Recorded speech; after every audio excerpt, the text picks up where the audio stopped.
says, "Hi everyone. This is Daisuke Ishiwatari, the general director of the Guilty Gear series.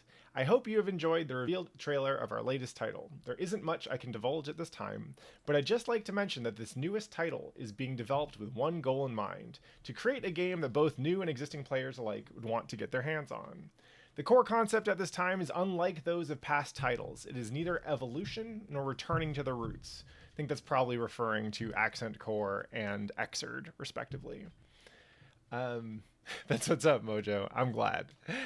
Uh, it is neither evolution nor returning to the roots, nor is it an addition or subtraction of elements to the existing title. What we're pursuing is a brand new experience for Guilty Gear.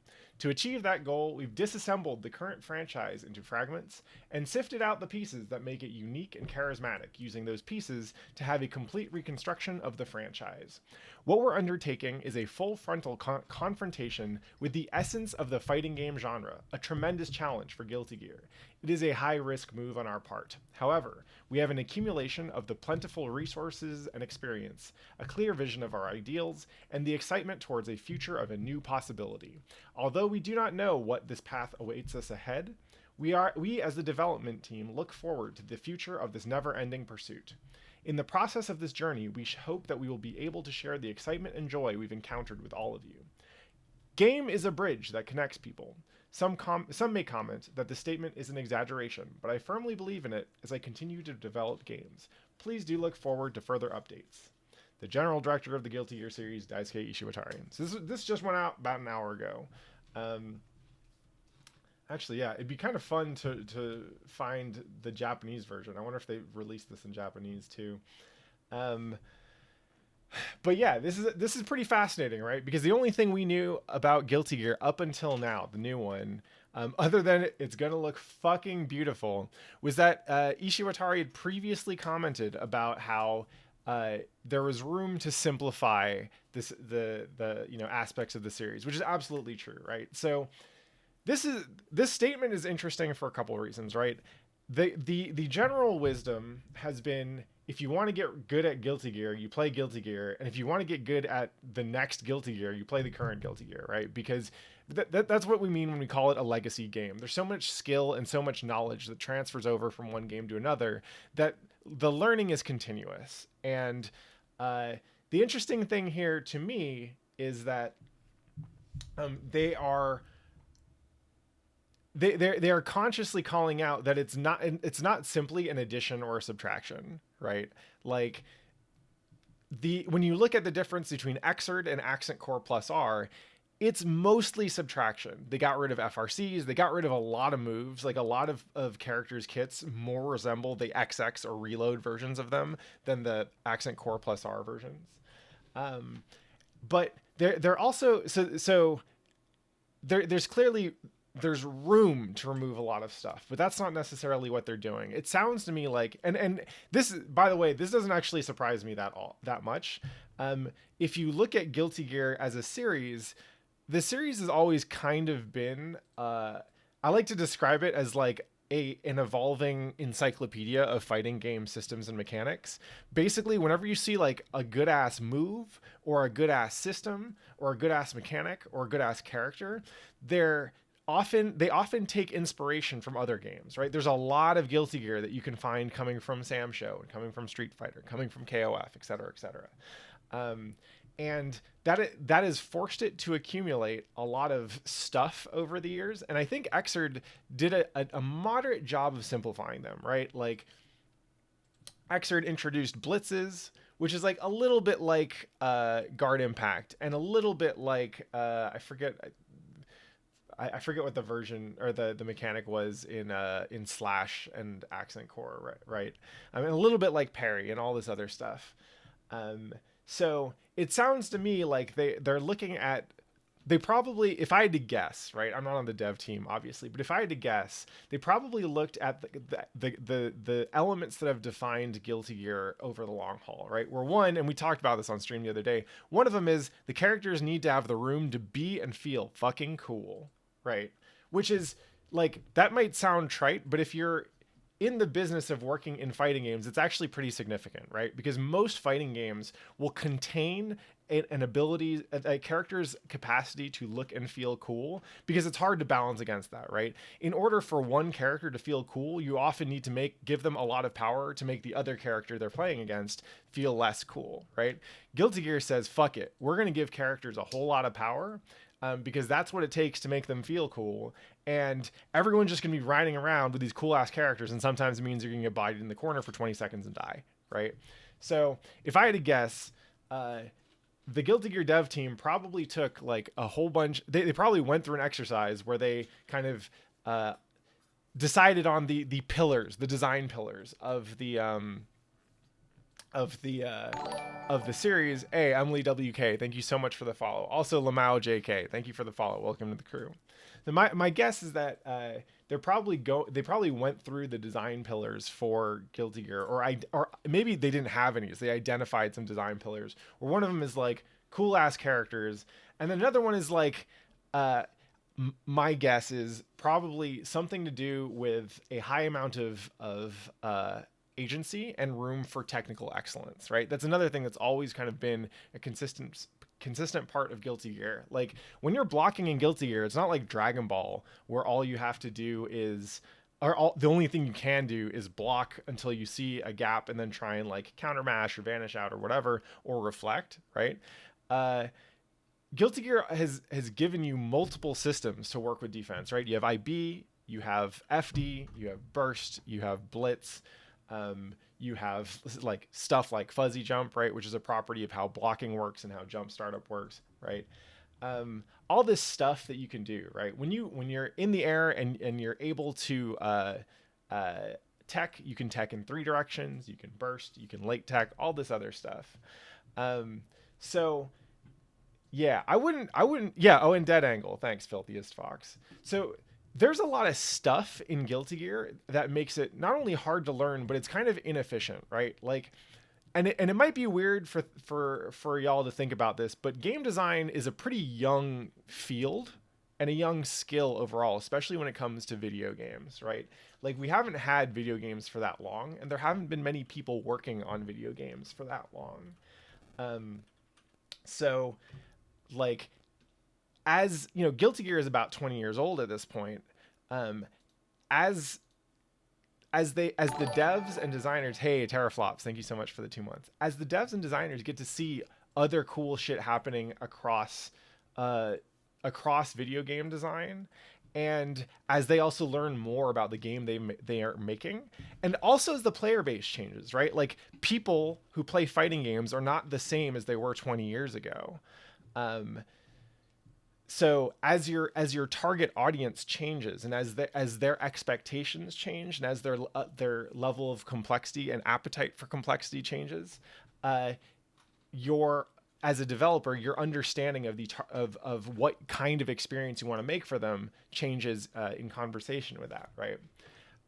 So as I imagine that, I'm actually super excited for this, because it sounds like they are basically applying what my guess is a kind of more rigorous approach towards design and the experience. And I think it's gonna be super cool, and I want to see what they do next, right? I can't wait to see how this turns out.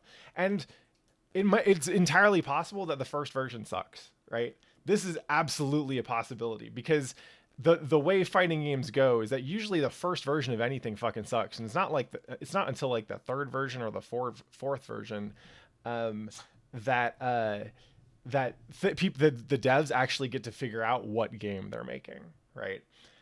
So I'm super excited to see what they come up with, and I'm also really excited to see like what fails and what doesn't. Well, let's take a look at chat real quick. No Journalist Mode asks, can you make the argument that the target audience has actually changed? Absolutely, right? Like, so this happens we've seen this kind of boom and bust cycle happen with fighting games all the time, right? Like when Street Fighter 2 came out, the next couple of fighting games, I mean, there are dozens of fighting games that came out after Street Fighter 2, came out for people who had already played Street Fighter 2 and had some opinions about it, right? And so some of those opinions were, hey, hand-drawn art sucks and hold back to block sucks, so let's make Mortal Kombat, which doesn't use either of those things, right? And some of those opinions are, hey, Street Fighter 2 is cool, let's do even more of this, right? And so you got further evolutions of Street Fighter 2, and then at some point, like, you get super jumps and you get chain combos because the audience that had been playing Street Fighter 2 for years and then the subsequent follow-ups was ready for more stuff, right? So the audience is a moving target all the time, right? What happened in the first generation of fighting games, like the first boom phase, if you will, was that devs kept on targeting the audience that was already there, but each time a new game came out, it was a little bit more complicated because it was meant for the people who had played the old stuff and gotten tired of it. And then because of that, they would lose players, right? And so if you draw like a through line from Street Fighter 2 to Capcom versus SNK 2, right? Capcom versus SNK 2 literally has almost like a collection of over a decade, probably about a decade, spanning systems from fighting games all over the place, right? Like, if you loved 2D fighting games at that point, Capcom versus SNK 2 was your shit. But for most people, they were done. Like, SF2 was about the right level of complexity for them, right?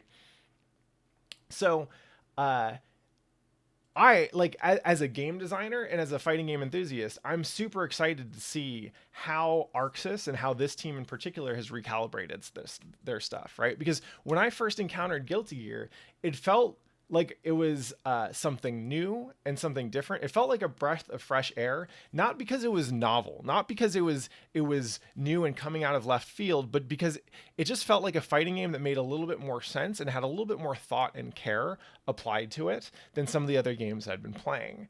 And I don't know, like, again, it's anyone's guess as to how this turns out. I'm sure a lot of people are worried about simplification, and to be honest, I would be stoked to see the right kind of simplification. What I really want to know, and like the most interesting thing for me here is I want to know what the Guilty Gear dev team thinks Guilty Gear is, right? What they're saying here is we've disassembled the current franchise into fragments and sifted out the pieces that make it unique and charismatic, and then using those pieces to have a complete reconstruction of the franchise, right? So they have an idea of not only what Guilty Gear is, but what it could be.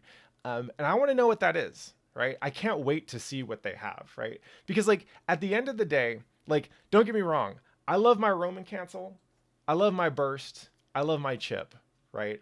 But Guilty Gear is more than all of those things, right? Or more than the sum of those things. And y'all, like, I see a bunch of y'all shitting around in chat talking about like, oh, but what if they do auto combos? What if they do block button? Whatever. Like, don't worry about it. All right. Like, one, the features that you're calling out as that are generally made with accessibility in mind, like, those have not ruined fighting games. Auto combos do not ruin anything. Like, and part of that is because the auto combo you get is almost never that good. And part of it is like, most of y'all's combos aren't that nice anyway. So y'all might actually benefit from having auto combos, right? Same thing, like block buttons. Very few 2D games have done a block button well. And I'm not personally a fan of block buttons, but like, most of y'all ain't blocking anyway, so I wouldn't worry about that.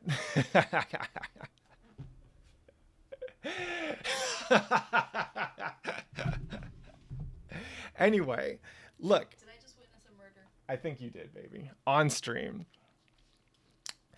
But the thing is that like, what's cool to me is that the Guilty Gear team understands that they have something special with Guilty Gear. And what they're aiming for is, from what I can tell, from what it sounds like here, what they're aiming for is to create something that will push the genre forward. which I am super excited about because like if you and I think Unist is actually a really cool example here, right? So like Unist and specifically the grid system, right? Grid and Shield do a lot that other fighting games don't do. The grid system gave you another resource to compete over that had nothing to do with whether the hits are landing or not, and that added something new, right? And it's something that I don't think other studios would be able to copy or mimic very freely, right? Unist is and it's like I think of it as kind of clunky. Like I think the grid system is kind of clunky in the same way that I think of KI's combo breaker system and all the like auto doubles and linkers and whatever, and the way combos work in KI is kind of clunky. But I think it's cool that they're trying to move the genre forward in a unique and different direction, right? Like if another dev team were to try and copy the grid system, they wouldn't be able to do it that cleanly, right? It just would not be as good as the way that the uni devs do it, because the uni devs have years of experience working in that system now. Yeah, grid is super cool. And when I play Guilty Gear, when I play Rev 2 now, I love it. Don't get me wrong. And I'll play any Guilty Gear version you give me. But there are aspects of Guilty Gear that feel dated, right? Some parts of it are super great, and some parts of it I'm very attached to. But there are also parts of it where I look and think, you know what? You don't need to bring this in the next version, right? And the other thing is, and this is the note that I'm going to end on before we go and start the lobbies. Problem Skater and the hype's real. Thank you so much for the follow. Welcome to the crew. This is the note that I'll end on, right? Video games, especially fighting games, have a budget for complexity, right? There's only so much that you can expect a human being to absorb and respond to in real time against another human being, right? There's just, people are finite in the bandwidth they have. We are cognitively limited. We are limited by our hands and our reaction speeds and all kinds of other things, right? So if the Guilty Gear team finds a way to strip things out, that doesn't mean the game is simpler. That doesn't mean the game is worse. To me, what it means is they have room to find new ways to make the characters even cooler and the game even more complicated, right? In its own way. I think actually a neat example here, like to look at genres, right?